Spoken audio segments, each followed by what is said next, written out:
Goal is to improve classification accuracy on test data in practical, challenging regimes, which include cases when you have very little training data, noisy labels, and robustness to adversarial examples.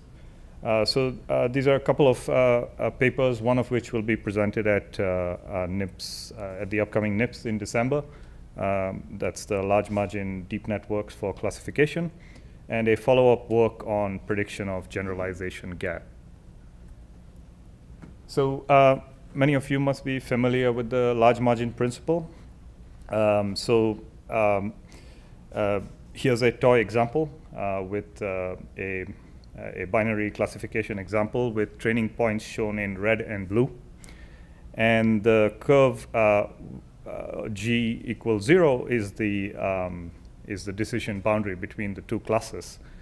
So the distance of each point from the decision boundary is shown with a dashed line, and the margin is the smallest such distance.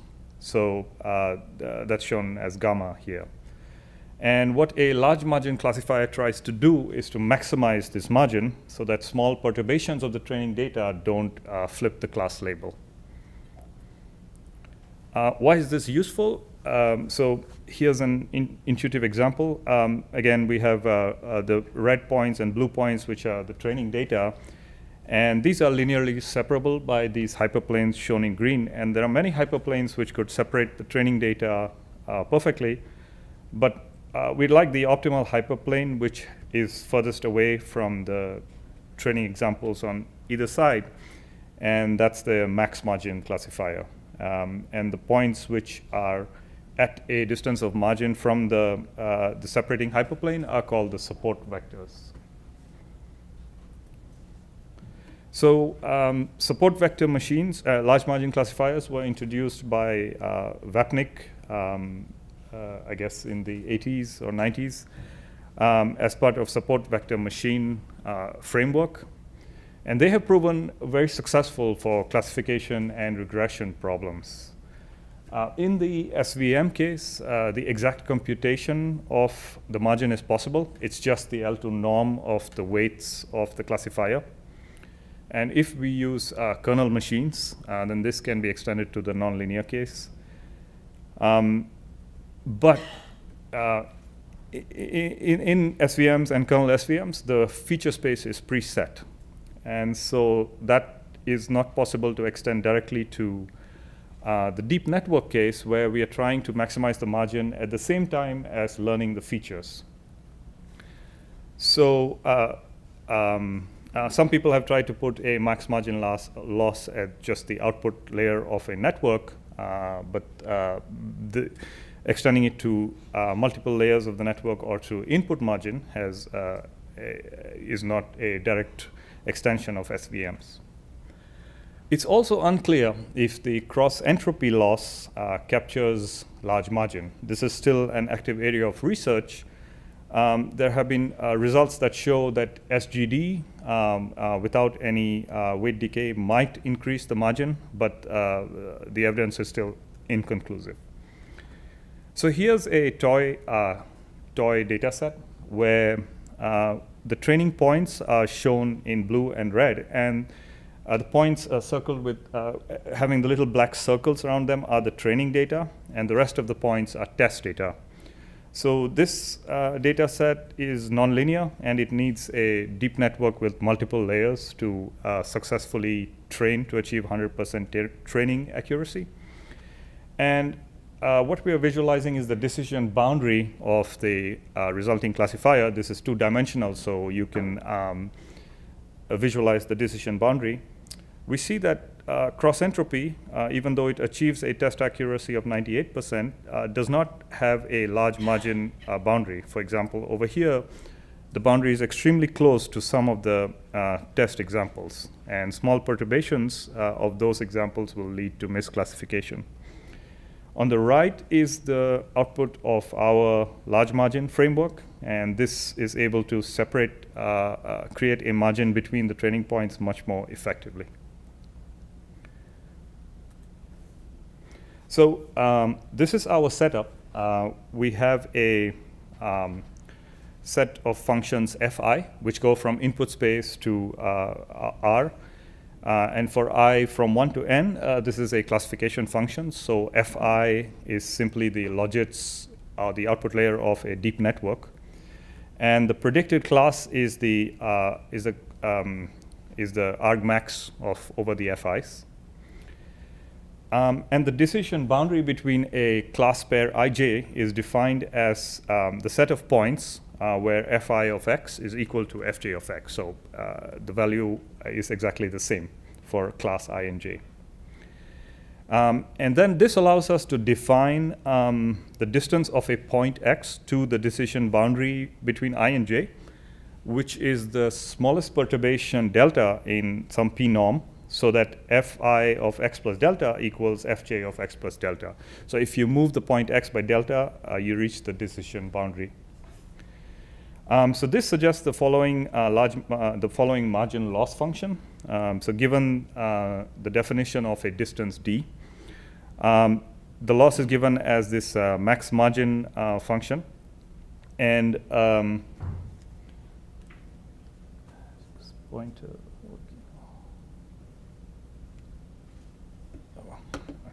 So the so here I'll go into how we derive this later, but what we see here is that gamma is a hyperparameter here, which is specified as the margin that we want to achieve. And for a given sample xk, the true class label is given by yk. So if a point is correctly classified, then the sign of fi minus fyk is negative. And if the distance is greater than gamma, then gamma plus the signed d becomes less than 0, and we incur 0 loss. On the other hand, if the point is classified correctly, but the distance is less than gamma, then the penalty is the distance that we need to move to get to a gamma margin. And finally, if the point is misclassified, the sign would be positive, and then you need to move the misclassified point all the way to the decision boundary and another distance gamma to get to the right side of the margin.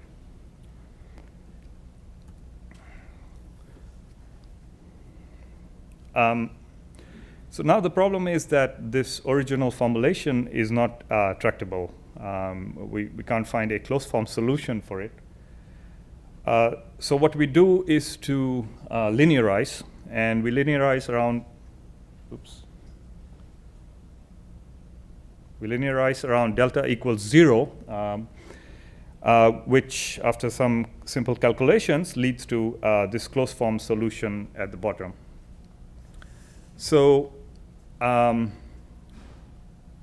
this distance is interesting because it involves the difference of two logits. So it's very different from a cross entropy loss in a few ways. Firstly, it involves a difference of two logits. So we're trying to maximize the difference between class I and j. The denominator involves a gradient with respect to some hidden layer x of the network. And finally, there is a q norm, which is the dual of the p norm that we used for the distance. And this will come in, we'll have experiments where we vary the p value for different applications. Finally, the loss allows us to define margin on multiple layers of the network. So we can maximize margin at input, output, or a hidden layer. And the different class decisions can be aggregated by summing. So this, what you see here is the final form of the loss that we use for training networks. Here, HL is the activation at layer L of the network, and gamma L is a hyperparameter, which is the margin at layer L. So this loss can be minimized using standard methods like RMS prop or SGD, which is what we did in our paper, and some experiments. So we tried 3 data sets, MNIST, CIFAR10, and Imagenet, and we compared our loss against cross entropy and a hinge loss, which imposes margin at the output layer of a network. And we considered 3 tasks. One was a noisy labels task, where we take the data and randomly flip the labels, the true class labels, a certain fraction of them to some other label. We tested generalization from small data sets. So we just take a randomly sample a fraction of the entire training set. And finally, robustness to adversarial examples. So here are some results. I'll just focus on the plot on the right. So here we show on the x-axis the fraction of noisy labels, and the y-axis shows the test accuracy on the entire 10,000 samples of the MNIST data set. The cross entropy loss is shown in the red dashed line, with the red dashed line, and as the fraction of noisy labels increases, performance goes down, test accuracy goes down. The other curves show the margin loss with different norms, and in this case, the best performing one is the L1 norm, so P is set to 1. For example, in the case of 80% label noise, so that 80% of the labels are flipped, we get about a 2% increase over cross entropy.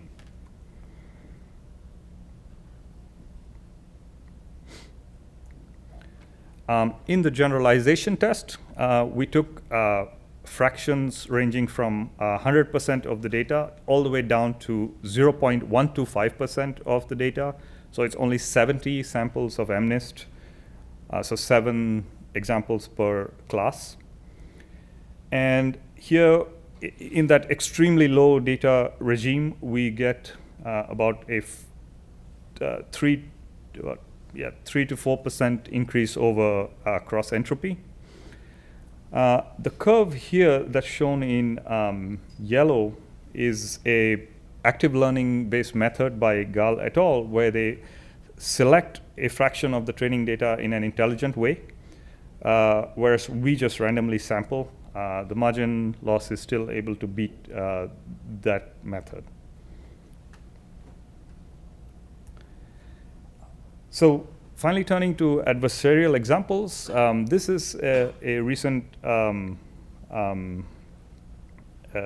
line of work that has gained a lot of traction. And an adversarial example is a carefully crafted vector, which is extremely small in norm, but when added to a given input vector, results in misclassification with very high confidence. So here's an example. The image of the panda, when adding extremely small magnitude noise, is misclassified as a gibbon. These examples are interesting. It was also shown by the last speaker, an example for another domain. There's still arguments about whether this is a practical issue. Over there, it was a practical issue. Maybe for autonomous driving, this is a problem. People have shown adversarial examples with stop sign detectors. And two of the commonly used adversarial attacks are the fast gradient sign method and an iterative version of that, which essentially involve taking the gradient of the loss with respect to the input and then adding a small multiple of that vector to the original image. So here there are some results of showing a white box defense against adversarial attacks. And we expect that the margin, large margin principle should help with adversarial attacks because it moves the margin away from the sample, so small perturbations in different norms should not affect the classification, and that's what we see. So cross entropy tends to collapse very quickly as the magnitude of the attack increases. The large margin methods, which are shown in different dashed lines, tend to be much more robust. This is with the iterative fast gradient sign method. In the white box setting, we know the parameters of the network. In the black box setting, it is a different attacker who generates the examples, and our model has to defend against that. And over there, also the large margin methods achieve a significant improvement in robustness over cross entropy models. Adversarial training, which is a method of generating the attacks and putting them back into the training loop. It's an extremely expensive way of defending against adversarial examples. The loss is able to, so the problem with adversarial training is that you have to choose a particular kind of attack and then train with that attack in mind. So it only gives robustness against specific attacks. The large margin loss is still able to get some better performance over adversarial training, and it's not specific to any attack. We also get robustness to Gaussian noise inputs. Yeah, I'll skip CFAR 10 and just show one other result on Imagenet. So we also found this kind of improvement for Imagenet scale models with respect to adversarial robustness.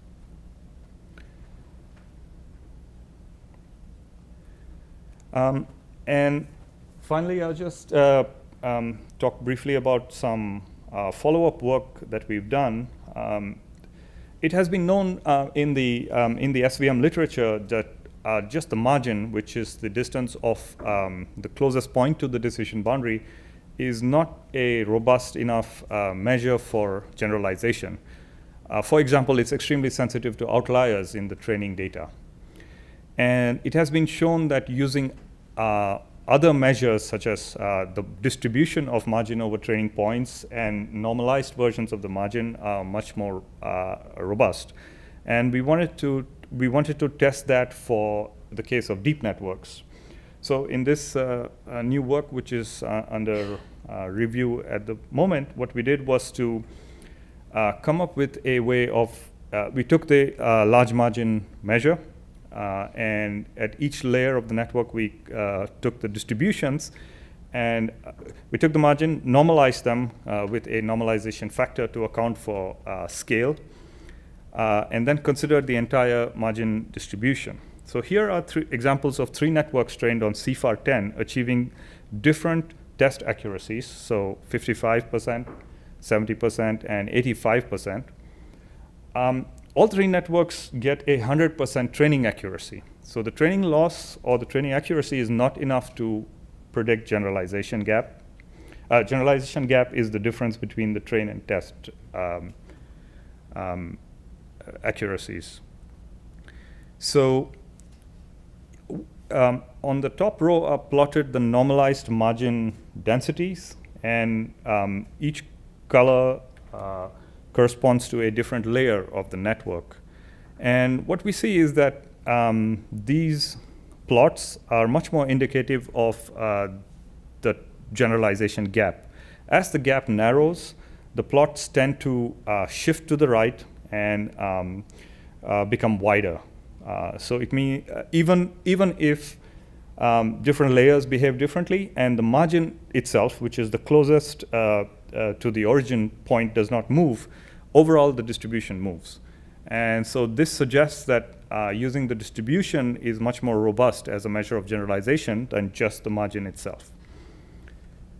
To test this further, we trained about 200 networks on CFAR 10, extracted features from multiple layers of the normalized margins, and then did a linear regression against the generalization gap. And we found that the fit, which is the plot on the left, is close to linear. So we are able to achieve a very good linear fit to the true generalization. This can be compared to some other generalization bounds in the literature or some other methods of normalization, which are much poorer at predicting the generalization gap. And also, we found that our new measure it's much more robust than the old measure, which is just based on the unnormalized margin.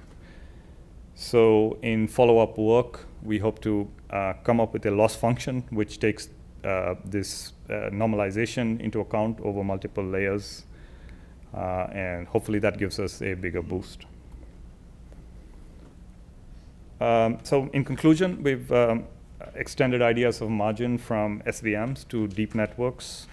We see some gains in generalization, robustness, and prediction from noisy labels. And I think it's very interesting that normalized margin distributions predict the generalization gap much better than margin. So we have ongoing work on developing a loss function. Thank you.